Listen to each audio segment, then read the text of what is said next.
another kit. I did this at the same time I did a couple others, Garden Cafe and Morning Sunshine.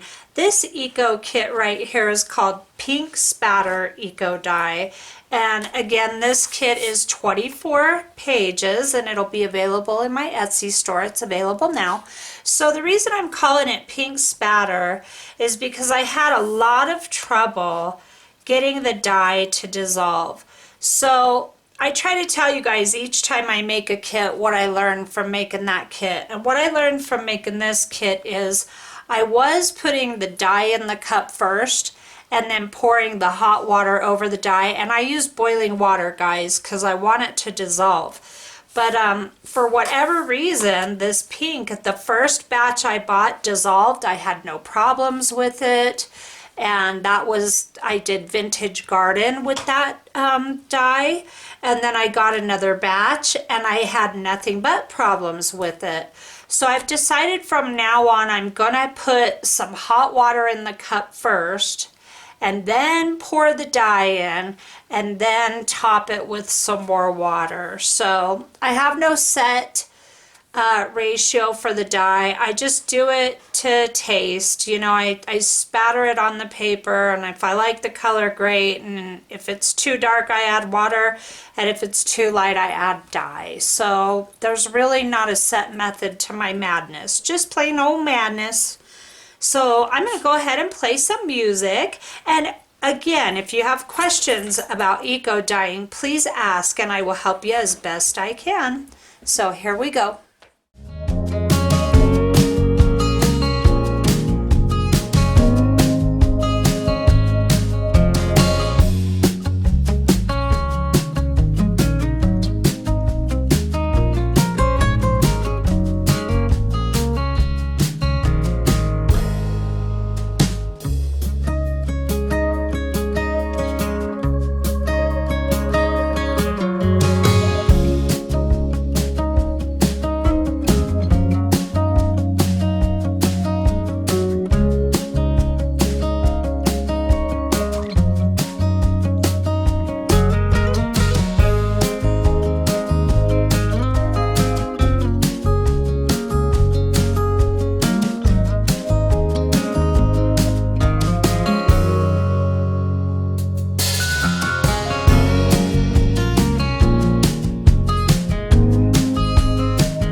process really is tough on your paper. That's why I like to use Canson Mixed Media. And I've got some tutorials on here. These are just reveal and flip videos. But every now and then you'll get these holes like this in your paper. So I am going to put this kit in my shop just raw as is, but I am going to fill in that hole. I'm going to leave everything else raw, and then I have plans in the future to take these kits and alter them and add stuff to them, some scripting and some fun stuff, and make new kits out of these layers. And this scrub oak, you'll find you'll use different species. This scrub oak always prints black, so I really have to be careful when I use that now, because it kind of knocks some of my kits out of balance. So, you know, just take notes when you experiment so that you know, and then don't be like me and ignore what you learned. I am so good at being like, it'll be fine. And then it's not fine. And then I'm like, darn it, I knew better. Why did I do that? Also about this kit, now that I'm looking at this sheet here, I don't know if you noticed in the reveal, but these flowers I bought, they're some kind of daisy type flower. This time of year in the summer, they dye them, these really bright colors, purple, green, pink, yellow, and the dye never translates into my eco dyes, which is fine with me, but some of the petals got stuck to my pages this time, and that was new, and I did not like that at all. And I ended up with a couple little spots of orange, which is okay, but there's a little bit of bright green in here, which when I do scan these, I'm probably going to get rid of that green. So be mindful that, you know, if your paper's really dry, that things can stick to it, and those dyed flowers, just know ahead of time that chances are very high they will stick to your paper. So I'm going to be doing my best to avoid those from now on. But like I said before, if you have any questions, please feel free to leave them in the comment section below. And I'm so glad you came by and joined me again. And if you haven't subscribed yet, please hit that subscribe button below and tap the bell notification.